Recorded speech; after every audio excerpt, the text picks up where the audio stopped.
This is the Making Noise podcast. I think that in situations that are like of neutral impact, going with your gut can be really helpful, you know? Just because I don't know, I sort of realized a long time ago that most decisions are reversible, almost all. Not all, but I used to really worry about making the wrong decision.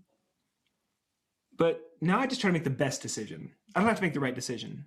I play, oh my gosh, so my hobby is also, in addition to reading and being in the woods alone, I like to play Scrabble on my phone against random people. And playing Scrabble is so frustrating because sometimes you're just going to lose. And it's like poker. Like the only thing you can do is make the best decision available to you. Fold, play, bet, whatever, right? Like I have these 7 letters and they go wherever they go for the most points, and that's it. Like it's the best decision.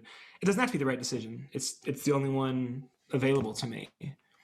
And so it's like, I used to really worry, like I'm gonna make the wrong decision. What if like going to grad school, what if I go to the wrong grad school, as if there's a right grad school, which there's not, of course, now I realize, but then you're like, okay, well, like worst case scenario, I go to the wrong grad school, I fail out, I just go somewhere else, right? Just work it out. Or I don't go to grad school and I get a job doing something else. Like most decisions can be brought back. Like even, I took a job in a city and I hate the job. Well, worst case scenario, I can just move back, try again. Like, and I think this all for me, it all comes back to that idea that when you remove that fear of like objective failure from your life, it's like a superpower. Like, and in fact, you should embrace it. Like if failure is just information, like that's awesome.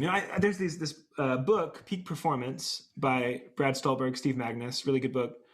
And I think it's in that book that they talk about the 24-hour rule. Like if you have something really awesome happen, like you win something big, like you get a grant, like you have 24 hours to celebrate. So you can get a steak dinner, and you get a like night of partying and a sleep in morning, and then you get back to work. And if you lose, so like I take an audition, I get to the finals, but I don't win. You get 24 hours to mope. 24 hours of like eating brownie batter and like in my PJs, crying, watching Downton Abbey. And then it's like, all right, back to work. And I think that like the more I think about, I love that idea so much of like, I made the wrong decision. All right, I get 24 hours. I'm just gonna, and then back to work. What's the next decision to make, Or like, yeah, real success. Like, oh, I nailed it. Like I won the Scrabble game of life. 24 hours and then like back to work. Because I feel like the work is like what's fun for me, really, is the exploration. Yeah, so I think for me, it all comes down to like, you just have to I just try to make the best decision I can. And like, I expect to fail about half the time. That seems, that's pretty good odds, actually. Like, I mentor a lot of graduate students. We have some really amazing doctoral clarinet students at UNCG. And, like, they apply to a lot of stuff and they get rejected a lot. Not because they're not amazing, because they are. And I try to tell them, like, I always tell them, like, no, I've gotten rejected for more stuff than you've even applied to in your life. And they're like, haha, that's so nice that you say that.